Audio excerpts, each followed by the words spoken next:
Hello everyone, हमारे हर एक video की अपडेट पाने के लिए सब्सक्राइब कीजिए हमारे चैनल लर्निंग ट्रिक्स को और प्रेस कीजिए बेल आइकॉन, जिससे आपको हमारी आने वाली हर एक वीडियो की नोटिफिकेशंस मिलती रहेंगी।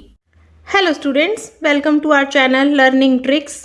बच्चों, आज मैं आपको करवाऊंगी जो हमारा क्लास 11th है उसके पॉलिटिकल साइंस का जो हमारा फर्स्ट चैप्टर है, संविधान क्यों और कैसे। ये जो चैप्टर है वो इस साल आपके सिलेबस में मर्ज कर दिया गया है। मतलब ये कि जो फर्स्ट चैप्टर था और जो सेकंड चैप्टर था उन दोनों को मिलाकर इस बार सिलेबस में एक ही चैप्टर बना दिया गया है। ठीक है, तो मैं आपको इन दोनों चैप्टर्स के जो MCQ हूँ वो आज की सीरीज में एक साथ करवाऊंगी। ठीक है, तो आज की जो MCQs हैं वो चैप्टर 1 जो है हमारा संविधान क्यों और कैसे, और जो सेकंड चैप्टर है हमारा भारतीय संविधान में अधिकार, इन दोनों को मिलाकर इसके MCQ बनाए गए हैं। इसी तरीके से इससे पहले भी मैंने हिस्ट्री के MCQs वगैरह बनाकर चैनल पे अपलोड कर दिए हैं। तो अभी तक अगर वो वीडियो किसी ने नहीं देखा है तो आप हिस्ट्री के वीडियोस में हमारी प्लेलिस्ट में जाकर देख सकते हैं, और मैं डिस्क्रिप्शन में भी इसका लिंक दे रही हूँ। अगर आपको हमारा आज का वीडियो अच्छा लगेगा तो इसको लाइक कर देना और चैनल को सब्सक्राइब ज़रूर कर देना, ताकि आपको आगे ऐसे ही वीडियोज़ मिलती रहेंगी। लेते हैं आज का पहला क्वेश्चन। आज का पहला क्वेश्चन है, संविधान सभा का गठन किसके आधार पर किया गया था। यहाँ पे आपको 4 ऑप्शंस दिए गए हैं, cabinet mission, Simon commission, Congress की सिफारिश पर, या फिर उपरोक्त। तो इसका जो राइट आंसर है वो है ऑप्शन ए, कैबिनेट मिशन के जो आधार पर जो हमारा संविधान सभा है इसका गठन किया गया था। नेक्स्ट क्वेश्चन है, भारतीय संविधान के निर्माण में कितना समय लगा। ठीक है, यहाँ पे आपको 4 ऑप्शंस दिए गए हैं और हमारा जो राइट आंसर है वो है ऑप्शन ए, 2 वर्ष 11 महीने 18 दिन। इतना टाइम लगा था हमारे संविधान को बनने में। ठीक है, तो ऑप्शन ए हमारा सही हो जाएगा। नेक्स्ट है, भारतीय संविधान का निर्माण किसके द्वारा किया गया था। ठीक है, भारतीय संसद द्वारा, ब्रिटिश संसद द्वारा, न्यायिक पुनरावलोकन द्वारा, या फिर संविधान सभा द्वारा। तो इसका जो राइट आंसर है वो है ऑप्शन डी, संविधान सभा द्वारा हमारा संविधान का निर्माण हुआ था।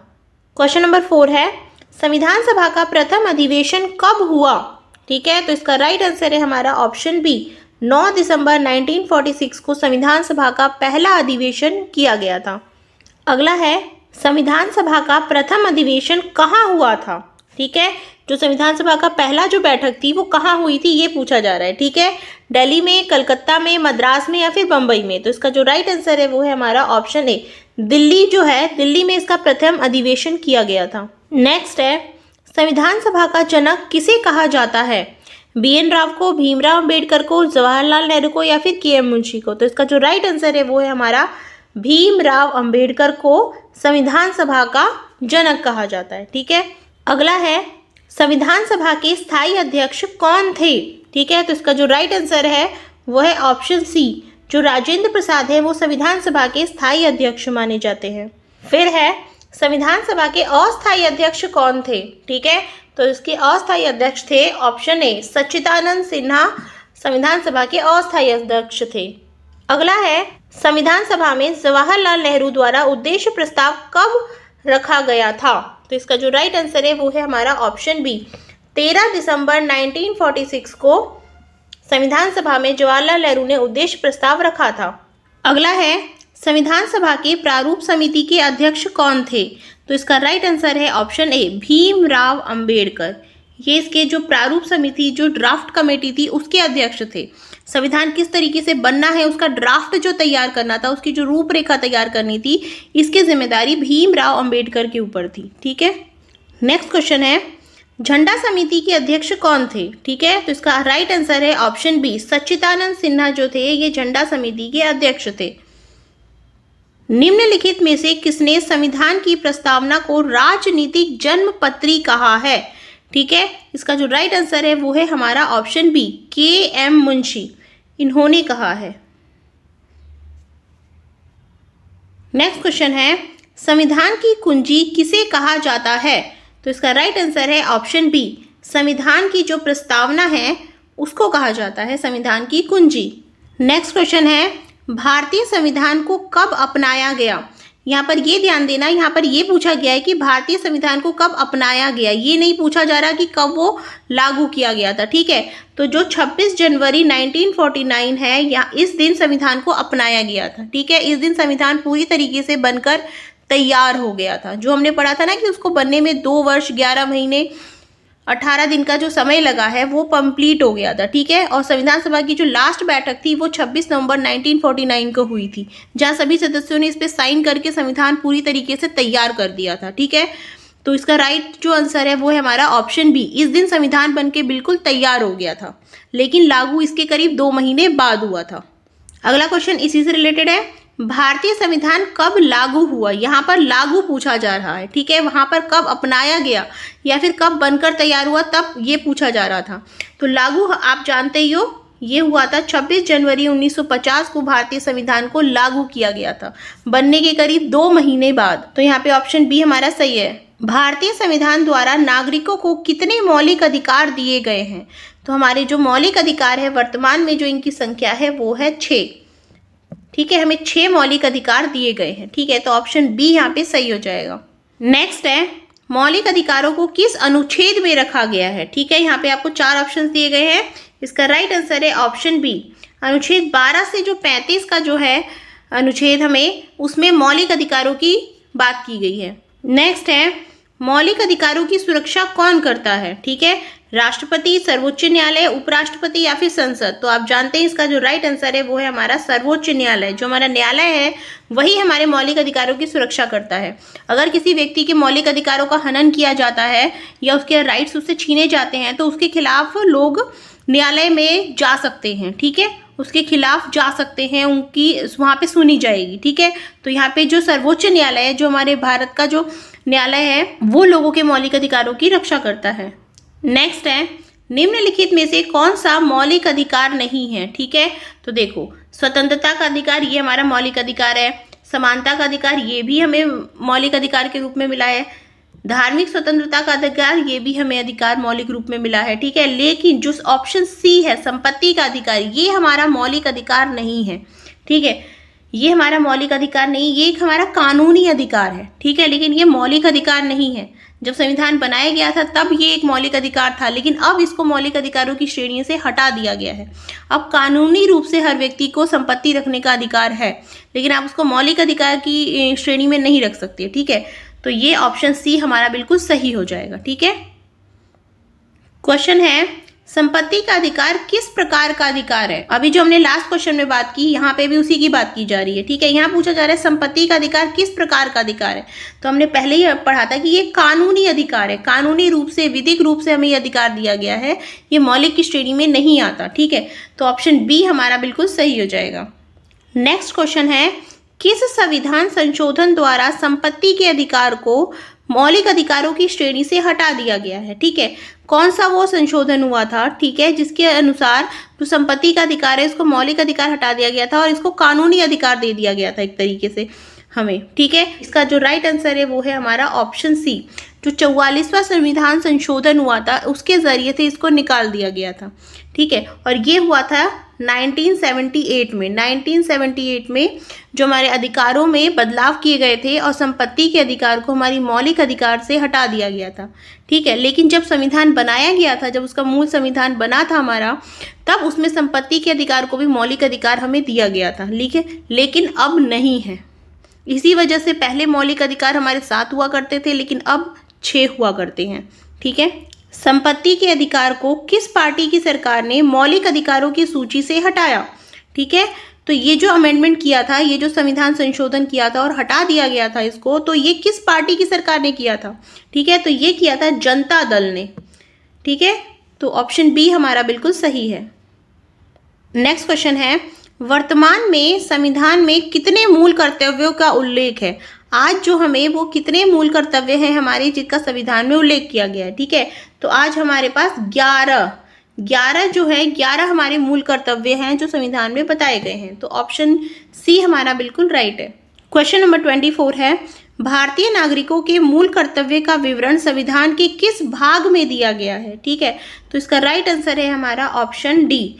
भाग 4 का जो है उस पर मूल कर्तव्यों की बात की गई है, ठीक है, जिसको बाद में संविधान संशोधन के द्वारा जोड़ा गया है। 1976 में जो संविधान संशोधन हुआ था उसके जरिए संविधान में मूल कर्तव्यों को जोड़ा गया था, ठीक है। जब जोड़े गए थे तब ये 10 थे, बाद में इसमें एक और बढ़ा दिया गया और आज की डेट में हमारे पास पूरे 11 मूल कर्तव्य हैं जिनका संविधान में उल्लेख है। अगला क्वेश्चन है, किस समिति ने 1976 में नागरिकों में मूल कर्तव्यों को जोड़ने की सिफारिश की थी? ठीक है, तो इसका यहाँ पे 4 ऑप्शन दिए गए हैं। बलवंत राय मेहता समिति, रजत समिति, स्वर्ण सिंह समिति और अशोक मेहता समिति। ठीक है, यहाँ पर ये बताया गया है कि किस समिति की सिफारिश पर मूल कर्तव्यों को जोड़ा गया था संविधान में। ठीक है, हमने पहले भी पढ़ा कि मूल कर्तव्यों को बाद में संविधान में जोड़ा गया है, वो स्टार्टिंग से नहीं थे। ठीक, तो ये किसकी सिफारिश पर जोड़ा गया था? ठीक है, तो इसका जो राइट आंसर है वो है हमारा ऑप्शन सी, स्वर्ण सिंह समिति की सिफारिश पर जोड़े गए थे। अगला है, नागरिकों के मूल कर्तव्यों को संविधान में किस संशोधन द्वारा जोड़ा गया था? ठीक है, तो हमने ऊपर से पढ़ा था कि जो इसको 1976 में जोड़ा गया था वो हुआ था संशोधन कौन सा? 42वां संशोधन था वो हमारा। ठीक है, जो 1976 में किया गया था, जिसके जरिए हमारी जो मूल कर्तव्य है उनको संविधान में जोड़ा गया था। ठीक है, तो 42वें संविधान संशोधन जो कि 1976 में हुआ था, उसके जरिए मूल कर्तव्यों को संविधान में जोड़ा गया था। नेक्स्ट है, 42वां संविधान संशोधन कब हुआ था? ठीक है, वही जो हमने अभी पढ़ा मूल कर्तव्य, आप जानते हो 1976 में हुआ था ये 42वां संविधान संशोधन। ठीक है, जिसके जरिए मूल कर्तव्यों को जोड़ा गया था। नेक्स्ट है, 42वें संविधान संशोधन में संविधान की प्रस्तावना में कौन से नए शब्द जोड़ा गया था? ठीक है, यहाँ पे कौन कौन से नए शब्द जोड़े थे? ठीक है, पहला है समाजवादी, दूसरा है पंथ निरपेक्षता, तीसरा है अखंडता। तो ये जो तीनों ही शब्द हैं वो संविधान में जोड़े गए थे। ठीक है, ऑप्शन डी हमारा यहाँ पे बिल्कुल राइट हो जाएगा। ठीक है, ये तीनों ही जो वर्ड हैं ये संविधान में 42वें संशोधन में जोड़े गए थे। ठीक है, देखो बच्चों, हमने पहले ही पढ़ा कि 42वें संविधान में ही मूल कर्तव्यों को भी जोड़ा गया था। ठीक है, और 42वें में ही ये चीज़ें भी जोड़ी गई थी। 42वां संविधान संशोधन बहुत ज़्यादा इम्पॉर्टेंट है। ठीक है, जितने भी आज तक जो भी अमेंडमेंट हुए हैं, जो भी संशोधन हुए हैं संविधान में, उसमें 42वें में बहुत ज़्यादा इंपॉर्टेंट है, उसमें बहुत ज़्यादा चेंजेस वगैरह किए गए थे। तो आप 42वां संशोधन जरूर अच्छे तरीके से याद कर लेना कि उस वक्त क्या क्या चेंजेस किए गए थे हमारे संविधान में। अगला क्वेश्चन है, भारतीय संविधान में कौन सा शब्द नहीं है? ठीक है, 4 ऑप्शन दिए गए हैं यहाँ पे, संप्रभुता, बंधुत्व, गणतंत्र और संघीय। ठीक है, यहाँ पूछा गया है कि संविधान में इन सब में से कौन से वर्ड का यूज नहीं किया गया है। ठीक है, तो जो ऑप्शन डी है हमारा संघीय, ये बिल्कुल सही है। संघीय शब्द का यूज हमारे संविधान में नहीं किया गया है। ठीक है, बाकी ये तीनों ही वर्ड हमारे जो संविधान है उसमें पाए जाते हैं। ठीक है, तो ऑप्शन डी हमारा यहाँ पे सही हो जाएगा। अगला है, डॉक्टर भीमराव अंबेडकर ने किस अधिकार को संविधान का हृदय और आत्मा कहा है?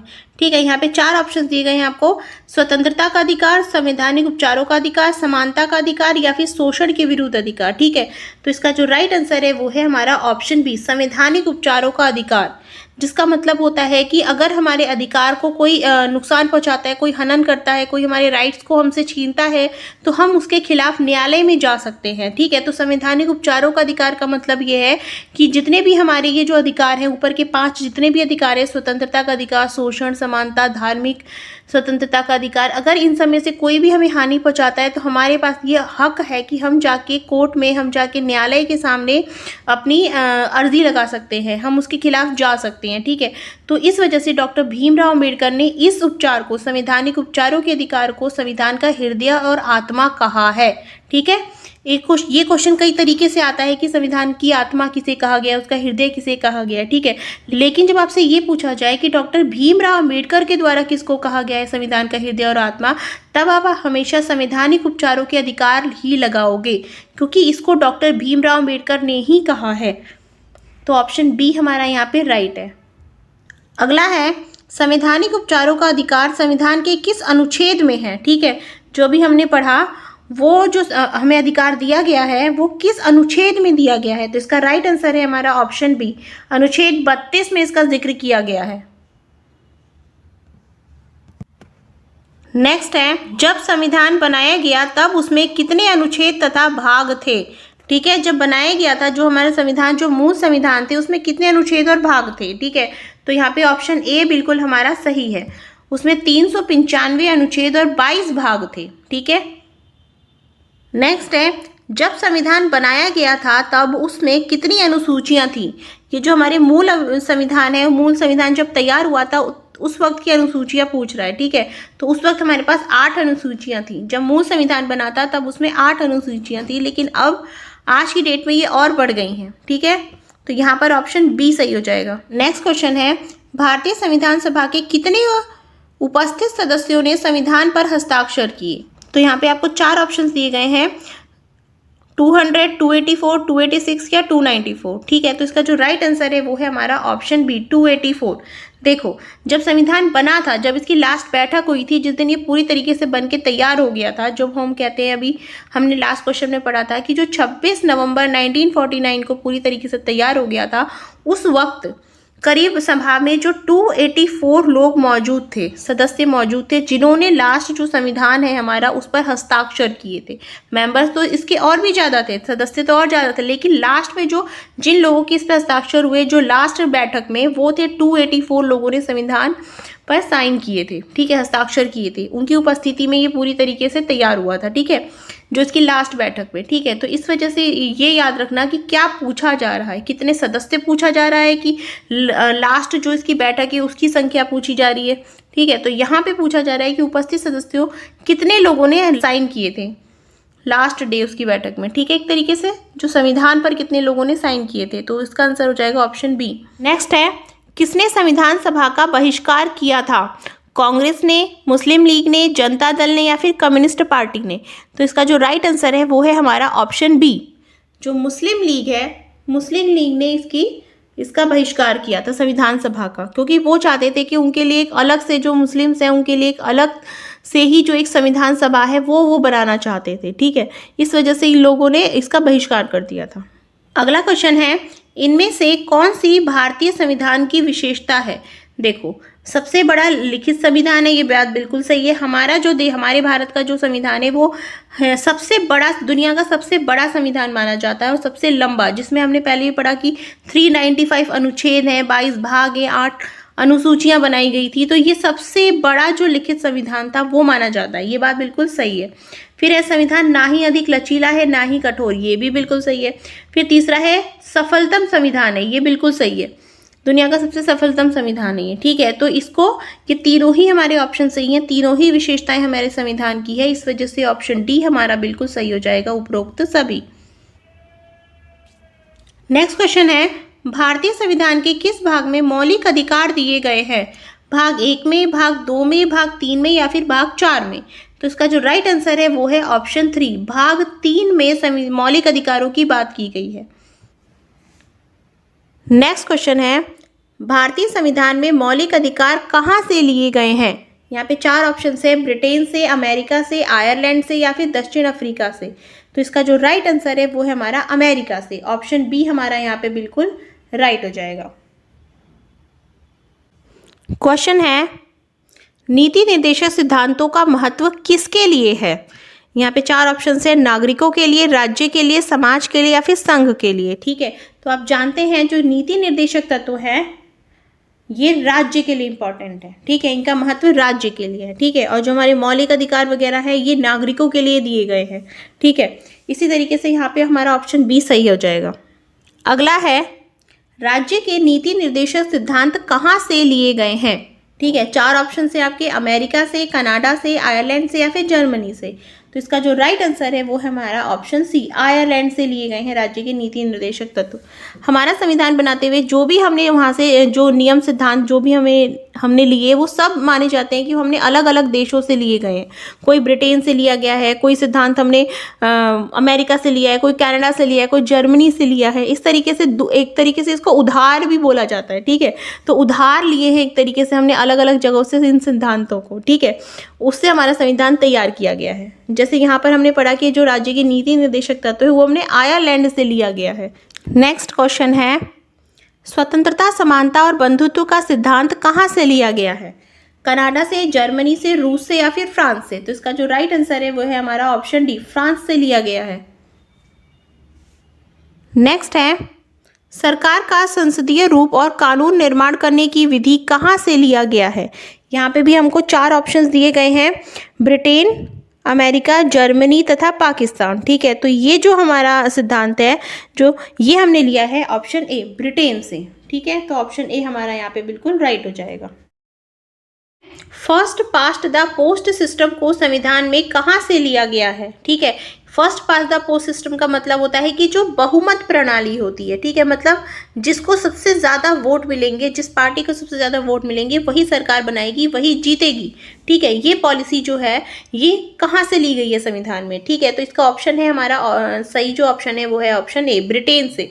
ब्रिटेन से हमने ये सिस्टम लिया है, ठीक है। मतलब ये कि सबसे ज़्यादा जिसके वोट, जिसके जो बहुमत में जो सरकार ज़्यादा वोट लेकर आएगी, जिसको सबसे ज़्यादा मत प्राप्त होंगे वही पार्टी सरकार बनाएगी, ये जो पॉलिसी है। अगला है अवशिष्ट शक्तियों का विचार संविधान में कहाँ से लिया गया है। तो इसका जो राइट आंसर है वो है हमारा ऑप्शन सी, कनाडा। कनाडा से लिया गया है ये विचार। अगला क्वेश्चन है संविधान सभा के सदस्य कहाँ से चुने गए थे, ठीक है। यहाँ पे आपको 4 ऑप्शंस दिए गए हैं कि जो संविधान सभा में जो हमने देखा कि उसमें जो सदस्य बैठे थे जिन्होंने बहस की थी इस पर कि संविधान किस तरीके से बनाया जाए, आखिर वो सदस्य कहाँ से चुनकर आए थे, ठीक है। तो देखो यहाँ पे जो राइट आंसर है वो है हमारा ऑप्शन सी, विभिन्न प्रांतों की विधायिकाओं द्वारा चुने गए तथा रियासतों के शासकों द्वारा मनोनीत किए गए जो लोग थे, जो चुने गए लोग थे, ये लोग संविधान सभा में बैठे थे संविधान बनाने के लिए, उसके बारे में बहस करने के लिए, ठीक है। जो हमने सदस्य पढ़ा उसके बारे में, ये वो लोग थे, ठीक है। तो ऑप्शन सी हमारा यहाँ पे बिल्कुल राइट है। अगला क्वेश्चन है इनमें से किस देश का संविधान अलिखित है, ठीक है। स्विट्जरलैंड का, अमेरिका का, ब्रिटेन का या फिर इंडिया का। तो इसका जो राइट आंसर है वो है ऑप्शन सी, ब्रिटेन का जो संविधान है वो अलिखित है। नेक्स्ट है संविधान में भारतीय संघ की व्यवस्था कहाँ से ली गई है। तो इसका जो राइट आंसर है वो है हमारा ऑप्शन बी, कनाडा। कनाडा से ली गई है भारतीय संघ की व्यवस्था। अगला है संविधान सभा हिंदुओं की संस्था है, यह कथन किसने कहा था। मोहम्मद अली जिन्ना ने कहा था, महात्मा गांधी ने, जवाहरलाल नेहरू ने या फिर BN राव ने। तो इसका जो राइट आंसर है वो है हमारा ऑप्शन ए, मोहम्मद अली जिन्ना ने ये बात कही थी। महात्मा गांधी ने देश के लिए संविधान सभा की मांग कब की थी। तो इसका जो राइट आंसर है वो है हमारा ऑप्शन सी, 1922 में की थी। अगला है कितनी भारतीय रियासतें संविधान सभा में शामिल हुई थी। तो इसका जो राइट आंसर है वो है हमारा ऑप्शन बी, 10।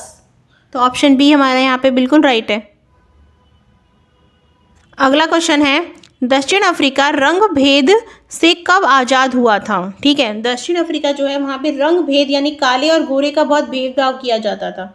तो यहाँ पूछा जा रहा है कि उसको आज़ादी कब मिली थी, ठीक है। इससे तो ये है ऑप्शन ए, 26 अप्रैल 1994 को ये आज़ाद हुआ था।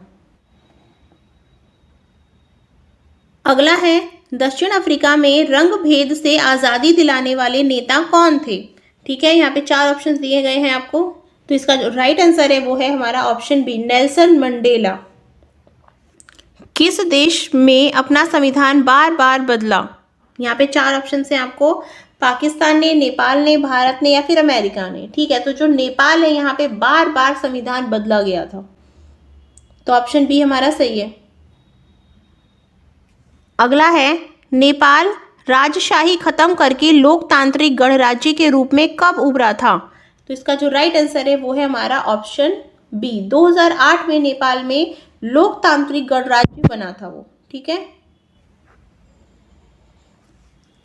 वर्तमान में आखिरी बार नेपाल ने अपना संविधान कब बनाया। यहाँ पर ये पूछा जा रहा है कि अभी तक जो लास्ट टाइम जो संविधान है वो नेपाल ने कब चेंज किया था, ठीक है। तो ये किया था 2015 में, ठीक है। तो ऑप्शन डी हमारा यहाँ पे बिल्कुल सही हो जाएगा। अगला है 2015 से पहले नेपाल में कितने संविधान बन चुके थे। 5 बार, 4, 8 या फिर 6, ठीक है। तो इसका जो राइट आंसर है वो है ऑप्शन ए, 5 बार। अगला क्वेश्चन है संविधान सभा की बैठकें कितने दिन तक चली, ठीक है। तो इसका जो राइट आंसर है वो है ऑप्शन बी, 166 डेज तक। अगला है स्वतंत्र भारत के पहले प्रधानमंत्री का नाम बताइए। ये तो आप सभी बच्चे जानते हैं कि जो पंडित जवाहरलाल नेहरू थे वो भारत के प्रथम प्रधानमंत्री थे आजादी के बाद। स्वतंत्र भारत के पहले राष्ट्रपति कौन थे, ठीक है। तो ये आप जानते हैं, इसका है answer option B, Rajendra Prasad. अगला है, स्वतंत्र भारत के प्रथम कानून मंत्री कौन थे? तो इसका जो राइट आंसर है वो है हमारा ऑप्शन सी, भीमराव अंबेडकर जो है वो प्रथम कानून मंत्री थे। ठीक है, इन्हीं को संविधान का जनक भी कहा जाता है। ठीक है, अगला क्वेश्चन बहुत इंपॉर्टेंट है, किस संविधान संशोधन द्वारा मताधिकार की आयु 21 वर्ष से घटाकर 18 वर्ष कर दी गई थी? तो इसका जो राइट आंसर है वो है हमारा ऑप्शन ए, 61वां संविधान संशोधन जो किया गया था उसके अंतर्गत 21 वर्ष से घटाकर 18 वर्ष कर दी गई थी कि अब 18 वर्ष के जो लोग हैं वो भी वोट दे सकते हैं। ठीक है, और ये संविधान कब किया गया था? ये किया गया था 1989 में ये संशोधन किया गया था। ठीक है, यहाँ से 18 साल तक के हर व्यक्ति को वोट देने का अधिकार मिल गया था। उससे पहले ये आयु जो थी वो 21 वर्ष थी। नेक्स्ट है, दल बदल कानून का संबंध किस संविधान संशोधन से है? तो इसका राइट आंसर है हमारा ऑप्शन बी, 52वें तथा 91वें जो संशोधन हुआ था संविधान में उसके द्वारा। अगला है, अस्पृश्यता या छुआछूत का अंत संविधान के किस अनुच्छेद द्वारा किया गया है? ठीक है, यहाँ पे 4 ऑप्शन दिए गए हैं आपको, अनुच्छेद 18, अनुच्छेद 15, अनुच्छेद 17 या फिर अनुच्छेद 21। तो इसका जो राइट आंसर है वो है हमारा ऑप्शन सी, अनुच्छेद 17 जो है उसमें छुआछूत को हटाने की बात की गई है। अगला है, संविधान के किस भाग में संविधान संशोधन की प्रक्रिया का उल्लेख किया गया है? ठीक है, भाग 1 में, भाग 4 में, भाग 7 में या फिर भाग 20 में? तो इसका जो राइट आंसर है वो है हमारा ऑप्शन डी, भाग 20 जो है उसमें ये बताया गया है कि संविधान में संशोधन भी किया जा सकता है और किस तरीके से किया जा सकता है, उसकी प्रक्रिया का भी उल्लेख है। भारत के संविधान में समानता के अधिकार का उल्लेख किस अनुच्छेद में है? ठीक है, तो इसका जो राइट आंसर है वो है हमारा ऑप्शन बी, अनुच्छेद 14 से जो 18 है उसमें समानता के अधिकार का वर्णन किया गया है। नेक्स्ट क्वेश्चन है, स्वतंत्रता का अधिकार संविधान के किस अनुच्छेद में वर्णित है? तो इसका जो राइट आंसर है वो है हमारा ऑप्शन सी, अनुच्छेद 19 से 22 तक का जो अनुच्छेद है उसके अंदर स्वतंत्रता के अधिकार का जिक्र किया गया है। अगला क्वेश्चन है, संविधान में राज्य के नीति निर्देशक सिद्धांतों को शामिल करने का क्या उद्देश्य है? तो इसका जो मेन जो इनका उद्देश्य होता है वो है ऑप्शन सी, सामाजिक और आर्थिक लोकतंत्र की स्थापना के लिए राज्य के जो नीति निर्देशक सिद्धांत है वो उसमें शामिल किए गए हैं। अगला क्वेश्चन है, मौलिक अधिकारों में संशोधन कौन कर सकता है?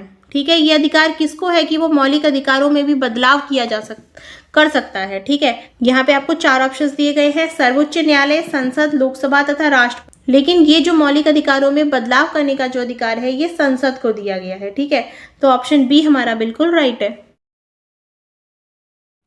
अगला है, 14 वर्ष से कम आयु के बच्चों से बाल श्रम को अवैध किस मौलिक अधिकार के तहत घोषित किया गया है?